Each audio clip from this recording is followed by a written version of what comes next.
بسم اللہ الرحمن الرحیم۔ السلام علیکم ناظرین، کل میاں نواز شریف نے خطاب کیا اور وہ ٹی وی پر براہ راست دکھایا گیا، جس پر بہت سے تبصرے ہوئے، لیکن ایک سوال ہے، اس پر کچھ بات کرنی ہے اور پھر یہ بتانا ہے کہ عمران خان کے رویے کے باعث پی ٹی آئی کی ہوا اکھڑ گئی ہے، اور خاص طور پر پختونخوا میں ہر دوسرا آدمی عمران خان کو اور پی ٹی آئی کو گالیاں دے رہا ہے۔ اور تیسری بات یہ ہے کہ یہ عمران خان کہتا ہے کہ فوج میں میرے مخبر ہیں، فوجی افسروں کی بیویاں اور بیٹیاں میری مخبر ہیں، یہ وہ کہتا ہے، اپنے اس کے الفاظ ہے پارٹی کے اجلاس میں۔ تو اب اتنے مخبر اس کے فوج میں ہیں، تو کیا اسے پتہ ہے کہ فوج کے اندر اس وقت عمران خان کے خلاف خاص طور پر آئی ایم ایف کے مسئلے پر اس نفرت میں مزید اضافہ ہو گیا ہے؟ وہ نفرت جو سانحہ لسبیلا کے بعد پی ٹی آئی کی طرف سے چلائی جانے والی ایک غلیظ مہم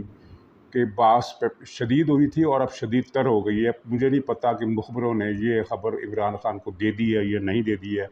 اس کے علاوہ تھوڑا سا اظہار خیال اس بات پر کرنا ہے، کیا پنجاب حکومت نے عمران خان کو اتنا مقدس درجہ دے دیا ہے کہ اس کی توہین پر یا اس کے خلاف کومنٹس پر بلاسفیمی کا مقدمہ درج کرے؟ تو یہ چار موضوعات ہیں۔ اس کے علاوہ شروع میں یہ بتاؤں گا کہ یہ جو سیلاب کا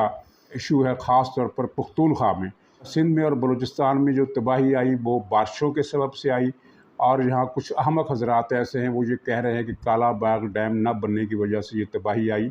کالا باغ ڈیم بننا چاہیے یا نہیں بننا چاہیے، ہمارا اس بحث سے تعلق نہیں ہے، لیکن بلوچستان اور جنوبی پنجاب اور سندھ میں جتنی بھی تباہی ہوئی وہ بارشوں کی وجہ سے ہوئی،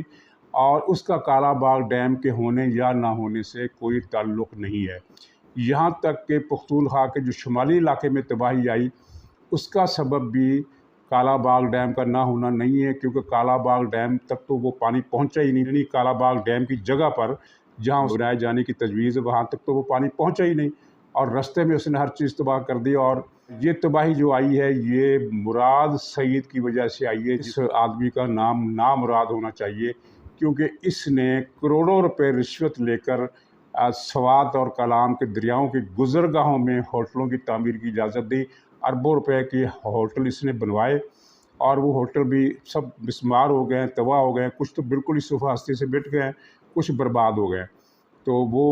ظاہر ہے ان کے مالکوں کو تو اس ناجائز کام کی سزا مل گئی، لیکن مراد سعید کو اس جرم کی سزا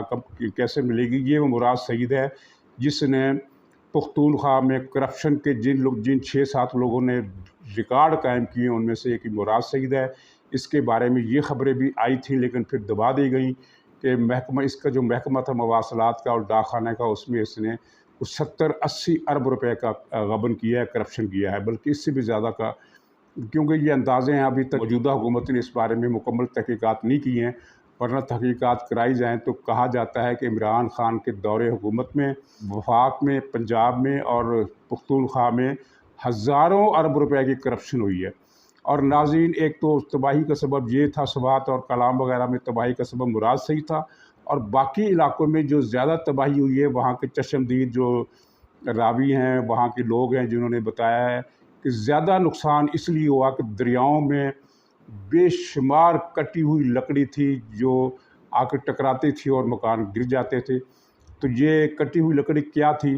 یہ وہ لکڑی تھی جو پی ٹی آئی نے پختونخوا میں جنگلات کے صفائی کے بعد کاٹی تھی۔ آپ کو یاد ہوگا اخبارات میں یہ چیزیں چھپتی رہی ہیں کہ پاکستان کی تاریخ میں پختونخوا کے اندر اتنی زیادہ جنگلات کی کٹائی کبھی نہیں ہوئی جتنی پی ٹی آئی کے دور بھی ہوئی۔ بلین ٹری سونامی تو جھوٹ تھا، اصل سچ یہ تھا کہ پی ٹی آئی نے وہاں درختوں اور جنگلات کا صفایا کیا، جس کی وجہ سے شمالی علاقوں میں زیادہ تباہی آئی، کیونکہ ماضی میں پختونخوا کے اندر اتنی تباہی پہلے نہیں آئی۔ 2010 میں کافی نقصان ہوا تھا لیکن موجودہ نقصان کے مقابلے میں کم تھا۔ اور 2010 سے یاد آیا کہ یہ عمران خان جو اب سمندر پار پاکستانیوں سے وہ ٹیلی تھون کر کے چندہ مانگنے والا ہے، تو یہ وہ عمران خان ہے جس نے 2010 کے اس سیلاب میں امیر خلیل الرحمان فاؤنڈیشن کے ذریعے 4 ارب 70 کروڑ روپے کی امداد اکٹھی کی تھی، اور یہ امداد فاؤنڈیشن کے پاس نہیں گئی تھی بلکہ عمران خان کے پاس گئی تھی۔ اور یہ بات ریکارڈ پر ہے کہ 1 روپیہ بھی اس 4 ارب 70 کروڑ میں سے سیلاب کے متاثرین پر خرچ نہیں کیا گیا۔ سارے کا سارا یہ عمران خان ہڑپ کر گیا۔ وہ کہاں گیا؟ وہ جنگ والے بھی خاموش ہے، حکومت بھی خاموش ہے، کوئی نہیں بولتا عمران خان کا۔ یہ کوئی سحر چھایا ہوا ہے میڈیا پر کہ عمران خان کی کرپشن پر اس طرح آواز بلند نہیں ہوتی۔ تو یہ ہزاروں ارب ڈالر کرپشن کرنے والا آدمی ہر طرف سے توئے لعنت کے بعد مجبور ہو گیا۔ کل تک یہ انکار کر رہا تھا کہ میں نے سیلاب زدگان کے لیے چندہ اکٹھا نہیں کرنا ہے، بلکہ اس کی پارٹی سمندر پار پاکستانیوں سے مطالبہ کر رہی تھی کہ وہ بھی سیلاب متاثرین کو چندہ نہ دیں۔ لیکن اب وہی آدمی یہ عمران خان اپنا تھوکا ہوا چاٹنے پر مجبور ہو گیا، کیونکہ اس کی اتنی گالیاں پڑی ہیں کہ جس کی وجہ سے یہ نروس ہو گیا، اور کل جہلم کے جلسے نے تو اس کا صفایا ہی کر دیا، اور اس کے بعد پھر یہ اب سیلاب زدگان کے لیے چندہ اکٹھا کر رہا ہے۔ اور آپ یہ بات جانتے ہیں، بتانے کی ضرورت نہیں کہ یہ جتنا چندہ اکٹھا کرے گا سارے کا سارا کھا جائے گا۔ اس کی پارٹی نے مدد سے، متاثرین کی مدد سے انکار کیا ہے، بلکہ اس کی پارٹی کے لوگ اس سیلاب کے موقع پر بھی جشن مناتے رہے۔ وہ جو ایوان صدر میں اٹھائی گیرا بیٹھا ہوا ہے، وہ انتہائی بدبخت اور منحوس آدمی، اس نے عین سیلاب کے دن جب ہر طرف سے دردناک خبریں آ رہی تھی، بچوں کی لاشیں تیر رہی ہیں، لوگ سیلاب میں گر کر دوسرے لوگوں کے سامنے ڈوب رہے ہیں، مکانات اور بستیاں ملیا میٹ ہو رہی ہیں، تو اس نے وہاں ایوان صدر میں جشن منایا اور اپنے جیسے لچے لفنگے افراد کی فیملیوں کو وہاں بلایا، اور لچوں لفنگوں کے اس اجتماع میں اس نے دل کھول کر سرکاری خزانے سے کھانا کھلایا، شربت پیے، اور پھر یہ کہا کہ آج کا دن خوشی کا دن ہے۔ اور وہ بلوں کے گھر والا ابرار الحق وہ اسلام آباد میں جشن منوا رہا تھا اور نچ پنجابن نچ کے گانے گا رہا تھا اس سیلاب کے موقع۔ یہ پرسوں رات کا واقعہ ہے۔ اور اسی طرح اس کا جو عثمان ڈار ہے وہ سیالکوٹ والا، اس نے بھی ایک جشن منایا۔ تو یہ لوگ ہیں، یہ مدد کیا کریں گے؟ اس سے آگے بڑھتے ہیں تو میاں نواز شریف صاحب کی تقریر جو ٹی وی پر نشر ہوئی ہے،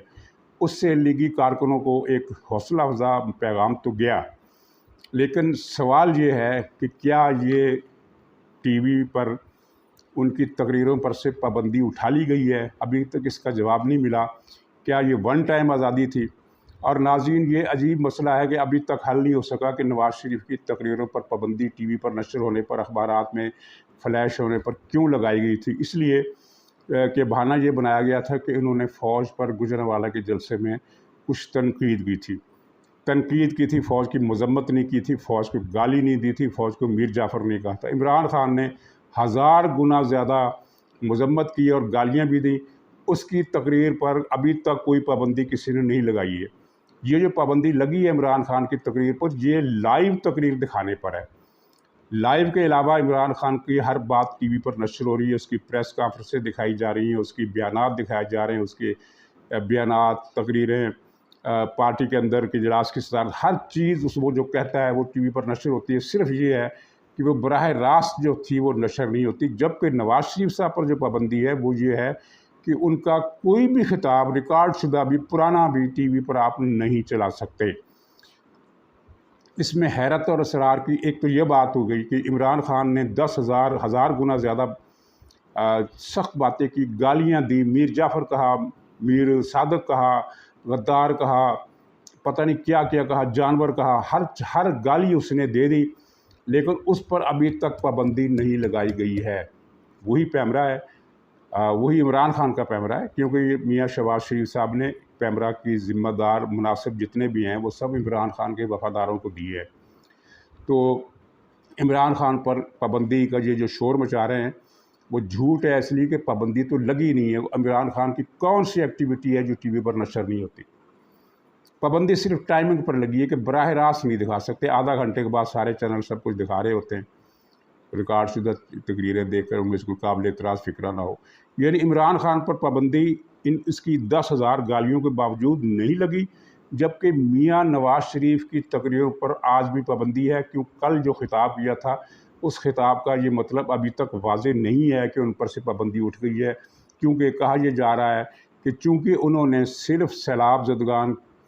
کی مدد کے لیے ایک مختصر خطاب کیا تھا 6 منٹ کا، اس لیے اس کو ون ٹائم دکھانے کی اجازت مل گئی۔ یہ اجازت کس نے دی؟ شہباز شریف نے دی، اور اگر شہباز شریف نے دی ہے تو شہباز شریف نے اب تک 5 مہینے کے مدت میں نواز شریف کی تقریروں پر سے پابندی کیوں نہیں اٹھائی؟ اگر یہ پابندی شہباز شریف نے کا اس میں عمل دخل نہیں ہے تو پھر یہ معلوم ہونا چاہیے کہ کل جو میاں نواز شریف صاحب کی تقریر ٹی وی چینلز پر چلی ہے وہ کس کے حکم، کس کی اجازت سے چلی ہے، اور وہ کون ہے جو نواز شریف کی تقریروں پر پابندی ابھی تک نہیں اٹھا رہا؟ اگر یہ اختیار پیمرا کا ہے تو پیمرا وفاقی حکومت کی بات کیوں نہیں سن رہا؟ وفاقی حکومت نے وہاں عمران خان کے وفادار کیوں لگائے ہوئے ہیں؟ تو نواز شریف صاحب کی تقریر ابھی تک واضح نہیں ہے کہ ون ٹائم معاملہ تھا یا کیا تھا۔ نواز شریف کو چاہیے کہ انہوں نے یہ سیلاب کے بارے میں جو خطاب کیا وہ بہت اچھا خطاب تھا، پورے ملک میں اس کی تعریف ہوئی ہے، لیکن اس پر اکتفا نہیں ہونا چاہیے۔ نواز شریف صاحب کو معاشی اور سیاسی بحران کے حل کے لیے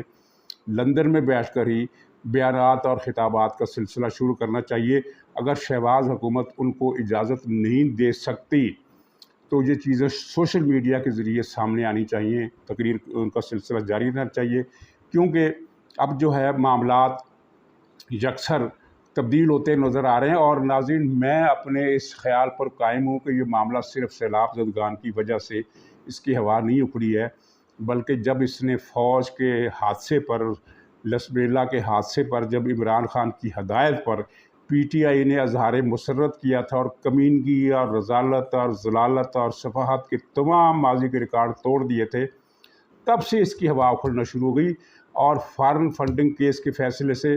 بھی شہری آبادی کا ایک بڑا طبقہ جو تھا وہ متاثر ہوا، اور عمران خان کی زوال کا آغاز فارن فنڈنگ کے فیصلے سے ہو گیا تھا، اور ان کا نفسیاتی مورال ڈاؤن تب ہوا تھا، اس کو بھی مدت ہو گئی، یعنی یہ 25 مئی کو جب